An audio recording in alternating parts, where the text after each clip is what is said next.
What should you expect from the two Saturday games of the divisional playoffs in the NFL? It's time to break it all down for you on a Matchup Wednesday here on Locked On Fantasy Football. You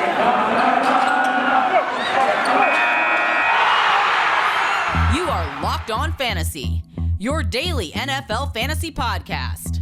Part of the Locked On Podcast Network, your team every day.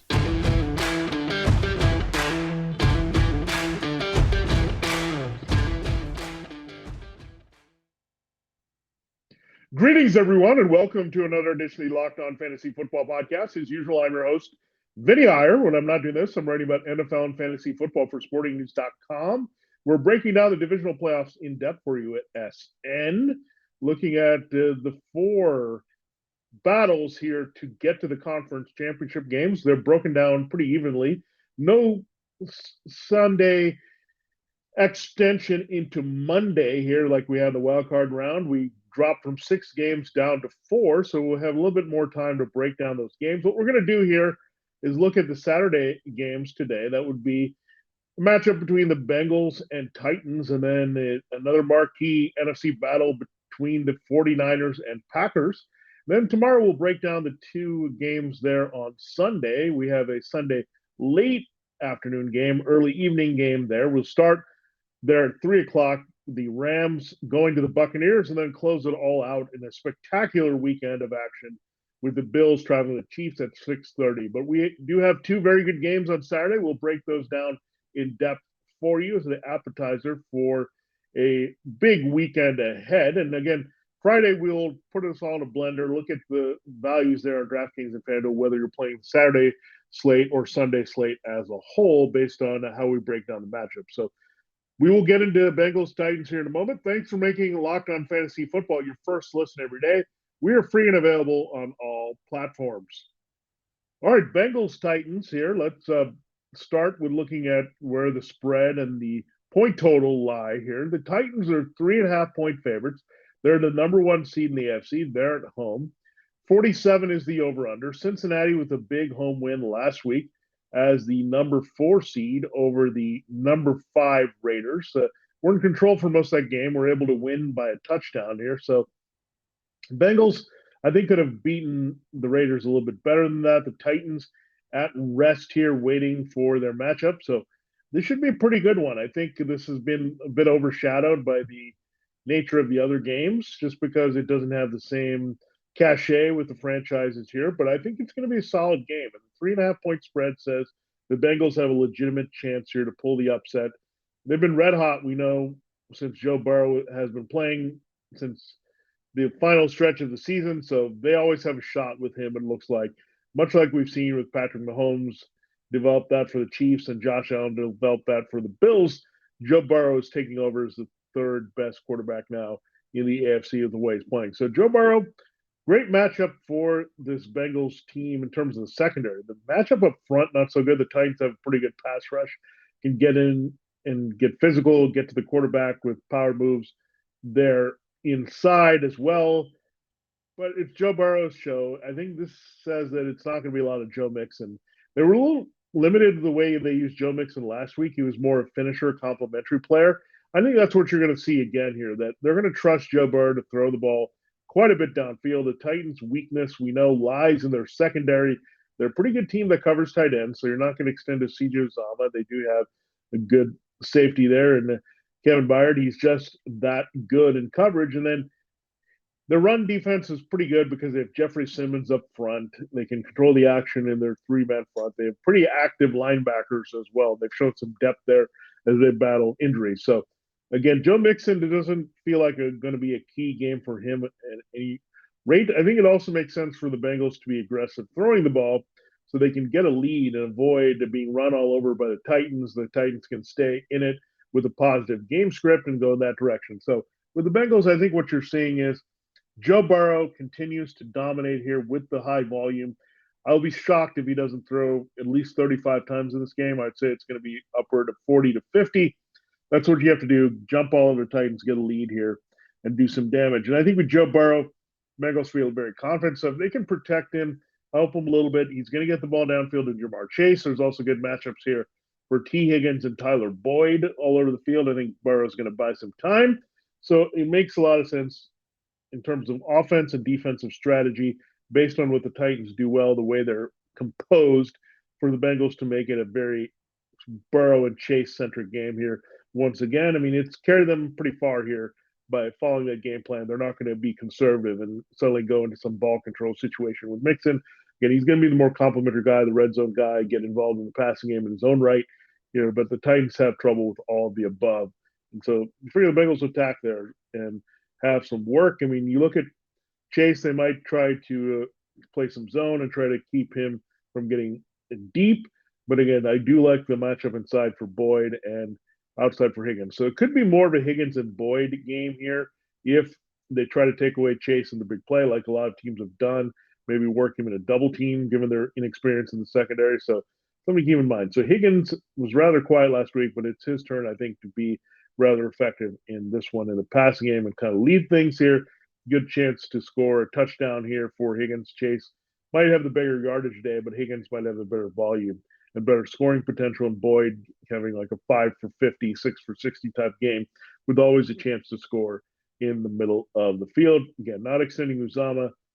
Bengals defense, not a bad way to look at it this week either. Titans offensive line is pretty good, but they're not built to pass protect Ryan Tannehill for a long time. So it's been hit or miss with the game script for the Bengals if you're going to go plug them in.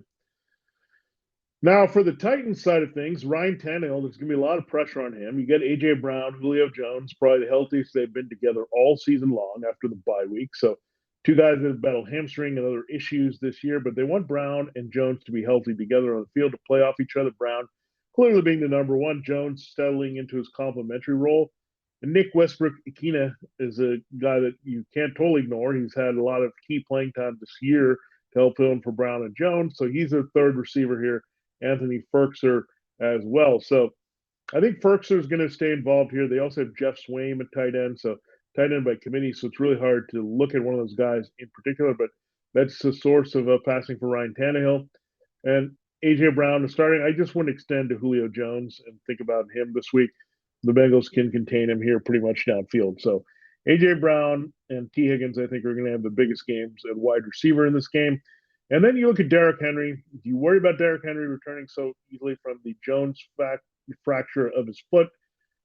Yeah, it's a little bit concerning because they could ease him in the lineup. He's active in there. And you have Dontrell Hilliard and Dante Foreman. They've been really on point here carrying the Titans backfield. So how much do they want to expose Henry? But that said, if Henry's active and good to go for this game, they're going to let it loose with Derrick Henry. He's going to be the original one. They're not going to be careful with the committee or anything like that. I think it's not really fruitful if you do that because you might as well just play the committee if you're going to force those guys in and limit Henry's usage in this one. So I think it's either play Henry, they can feel good about it and be all in with him, or err on the side of caution in the 11th hour and say, we're not going there to the Titans. And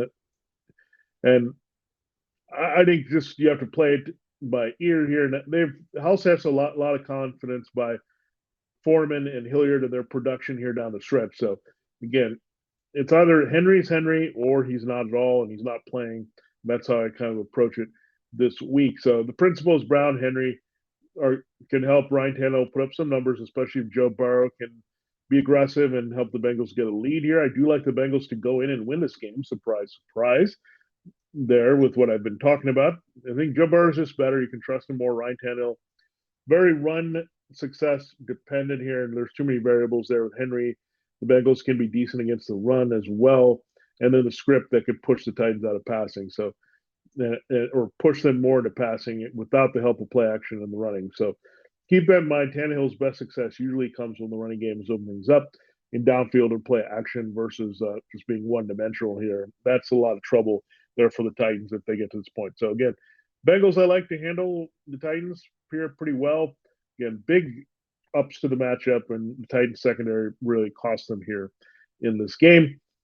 Our next matchup we'll break down for you is 49ers-Packers here. So two pretty good games, and I think these two could be sneaky offensive, big shootout type games, while the other two could be a little bit disappointing. So something to keep in mind as well. So don't forget about the Saturday slate in relation to Sunday. It's the new year, so that means New Year's resolutions. If yours is about getting fitter and getting healthier, make sure you include Built Bar in that plan. Built Bar is a protein bar that tastes like a candy bar, maybe even better than a candy bar. Built Bar makes it easier to stick to your resolution because it tastes so good. You'll want to eat it, unlike other protein bars, which can be chalky or waxy or just simply taste like a chemical spill. You want to eat it healthy, but it just gets so boring. By February or March, you might be thinking, this is just not worth it. Where's the chocolate? Well, Built Bars are covered in 100% real chocolate, so you get the chocolate there. Most of Built Bars contain 130 calories, only 4 grams of sugar, only 4 grams net carbs, and 17 grams of protein. So they're packed with good stuff and then not including any of the bad stuff there for you. So here's an idea for the new year. Go to all your secret treat stashes, whether it be in the house or in the pantry, at the office, in the car, wherever, throw them all out that are the sugary and calorie-filled treats and replace them with healthy, delicious Built Bars. So when you're craving snack or treat, you can reach for something that's healthy and tastes incredible. And it's also a great way to cut down your calories, balance out your workout. There's so many flavors to choose from: coconut almond, peanut butter brownie, raspberry, cookies and cream, salted caramel, mint brownie, and many more. In fact, Built is always coming out with new flavors that are there for a limited time. So check out Built.com often to see what's new. All you have to do to get in on Built Bars is go to Built.com, use the promo code LOCK15, you get 15% off your order. The promo code LOCK15 will unlock 15% off at Built.com.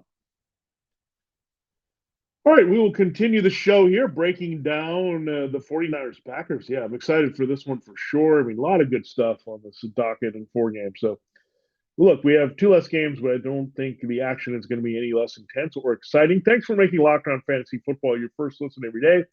This is a big announcement. The Peacock and Williamson NFL Show podcast is going on the road to Los Angeles for Super Bowl week. Follow Peacock and Williamson NFL Show today to get the most comprehensive coverage of the big game. It's free and available, like this show, all platforms. And I mentioned I'll be on the ground in Los Angeles too, so maybe some goodies there that's going to happen ahead of Super Bowl 56. I'll be doing that for Sporting News, so excited about that, getting back out there for a big game like this. So who will play in it? We'll find out. This is another game that will help determine that. 49ers-Packers divisional playoffs, one of the 2 in the NFC.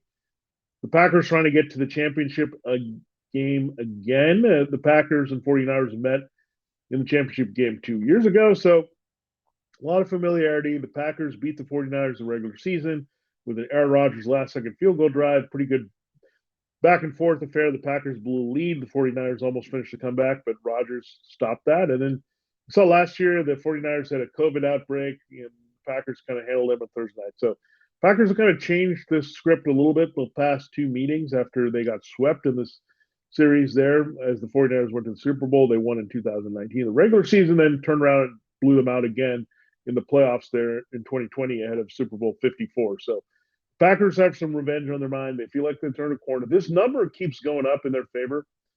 So I told you I like the Bengals to upset the Titans here. I like the Packers to take care of business against the 49ers. Too many Packers working against them. It started around 4.5. It's now bumped up to 6, trending towards 7. The over-under has dropped to 46.5. So part of it is tied to the Packers scoring a little bit more. The 49ers maybe less potential here. So let's start with the 49ers. Jimmy Garoppolo should play through the shoulder injury. Also dealing with right thumb. They've used Trey Lance in practice as an Aaron Rodgers mobile kind of dummy there, so to speak, to try to figure out how to combat Aaron Rodgers. So that should tell you they're using Trey Lance in that capacity. They're pretty feel good about Jimmy Garoppolo playing. Now, it's not one for Kyle Shanahan to put in Lance and wrinkles. He's done it before. He did play against the Packers earlier. Packers do struggle against running quarterbacks. It's been long documented going back to the Dom Capers offensive or defensive coordinating days. They just struggle with this position for some reason as runners.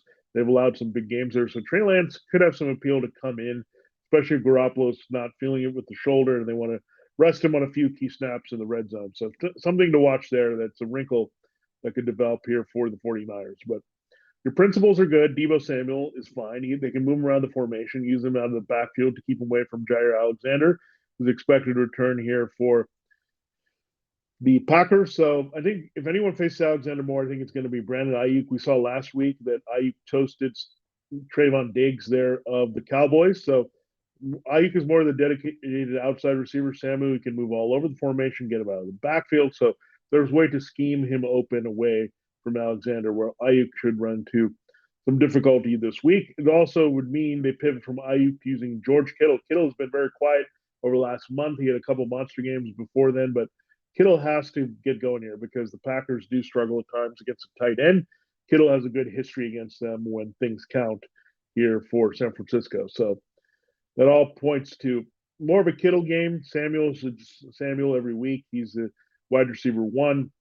Kittle, I think, has a lot of appeal to rebound big time tight end one, while you fade Ayuk this week as a wide receiver three that you're looking at. And really, Eli Mitchell, you got to go with him. Elijah in the backfield, he's leading it. He's getting all the key touches here for San Francisco. So he's the man. They're going to feed him quite a bit. Now, you could look at Jimmy Garoppolo again. They're going to have to put the ball up in the air to compete. If the Packers either jump on them or play catch up with Aaron Rodgers. So Garoppolo has a lot of appeal. Trey Lance does too if he has to play a little bit more. And Garoppolo can't go with that injury. So a lot of things to watch there, but I think the 49ers offense will be fine, and just a lot more will stream through Kittle this week, and Samuel, his usual running and receiving self, to have a big impact for San Francisco's offense as well as the running game going with Mitchell. Now, let's look at the Packers side of things. Looks like Randall Cobb may be returning. David Bakhtiari, the left tackle, is also in the mix, but Cobb changes things up at wide receiver. Alan Lazard had been eating in the slot quite a bit, but now he might be a little bit working on the outside. So probably limiting the snaps of Marquez Valdes-Scantling. If Cobb returns, he'll have more of Lazard working there with Devontae Adams this week. So Lazard's here. He's locked in. He's going to be a big part of what they do. Cobb, they might ease a little bit, but Lazard offers them that luxury there to not force Cobb back in the slot. So we'll see how it goes, but I would see Lazard being an inside-outside hybrid role, and you're having Cobb be dedicated to the slot here, playing off Adams and helping Aaron Rodgers this week. So again, a little bit buyer beware of Lazard with Cobb in there. I think they could split the difference, and then you could have some MBS in there. But I do love Devontae Adams. This 49ers secondary is got some guys back there that are overachieving there, Emmanuel Mosley and Ambry Thomas, but this is a much tougher matchup for Adams. So I think it's going to be an Adams game and kind of thread the needle to him as much as possible if you're Aaron Rodgers here. So Rodgers and Adams, a special combination. I think it gets going here early and stays productive throughout the game. So, but Lazard, Cobb, just be aware of that. But I think the return of Cobb bumps up Rodgers' value in this game a little bit. Don't forget about the running backs. They're going to be a big factor too. Aaron Jones, I think, sees a little bit more in the passing game extra than he's had the past few weeks to kind of balance out that he's seeing a little bit less work in the early downs and power situations with A.J. Dillon. So I do like Dillon as a flex and Aaron Jones more as an RB1 than RB2 this week there with in terms of his numbers. And the Packers, you look at the defense, also intriguing play in this game against Jimmy Garoppolo, who can turn over the ball a little bit. But getting Alexander back, getting Zadarius Smith probably back in this game, that adds a lot more juice here. Garoppolo can turn the ball over, as we said, and not a big guy that takes a lot of sacks, but the Packers can get after with pressure and then they pull ahead. I could see that definitely happening. They do some Lambeau leaps. They get up, jump all over the 49ers. So watch out for that in this game. It should be a lot of fun. These are two classic rivals here, NFC powers from the past and present meaning here. So I'm excited. But I do think the Packers will take care of that 6 number. I like it as long as it stays at below a touchdown here and doesn't keep going in that direction, because then I'd feel a little bit more compelled to go the 49ers. But at this 6-point spread, I'll take it for the Packers. And I think this game should go over. Too much potency on the field. 46.5 is that over-under for 49ers. Packers. We'll close the show as we do sometimes here, breaking down a rankings list for you. So we'll break down the top 10, I'll say top 8. We only have 8 teams left here, so we're going to do the top 8 tight ends on the board here, still left in the playoffs here for reality, from a fantasy and reality perspective. We'll do that and have some fun in our last segment. I do have to tell you that it is a new betting year, and BetOnline would like to wish you a happy new betting year as we continue our march to the divisional playoffs and beyond. BetOnline remains the number one spot for all the best sports wagering action for 2022. New year and a new updated desktop and mobile website. Decide today and receive your 50% welcome bonus to your first deposit. Just use the promo code LOCKEDON to get started, from football, basketball, hockey, boxing, UFC, right to your favorite Vegas casino games. Don't wait to take advantage of all the amazing offers available for 2022. BetOnline is the fastest and easiest way to wager on all your favorite sports. BetOnline, it's where the game starts. All right, time to close the show. We're going to do a reverse ranking of tight ends, and the last two are a bit of sleepers here to look out for in this round based on the matchups. We're going to start last. We don't have Robert Tonyan. He was down for the season. Yeah, remember Robert Tonyan? He was still around here for the Packers. But Josiah DeGara, the kid out of Cincinnati, they like his athleticism. They could feature him a little bit more here as a wrinkle there, especially with Cobb and Lazard getting some attention in the middle field. But Josiah DeGara, you got to put him last on the list because the Packers don't throw him much as a youngster, but he could have a role here in the playoffs a little bit more than expected. Now, we've seen Anthony Ferguson and Jeff Swaim kind of split the tight end receiving duties there for the Titans, but Ferguson has gotten on the same page a little bit with Ryan Tannehill. Tannehill's felt more comfortable throwing. The return of Julio Jones along with Brown has got some more attention on the wide receivers. And we know that everyone is afraid of Derrick Henry out of the backfield. So Ferguson taking advantage of that. He's a Harvard guy. He's a smart player. He'd get open here for Tannehill. So he's an unsung guy that could get open and do a little bit more damage than he usually does in the playoffs. So something to look at, but still he comes in at number 7 among active tight ends there. Now, number 6 is CJ Uzama. He's had a nice season for the Bengals, had some big plays at times, but he can disappear from games.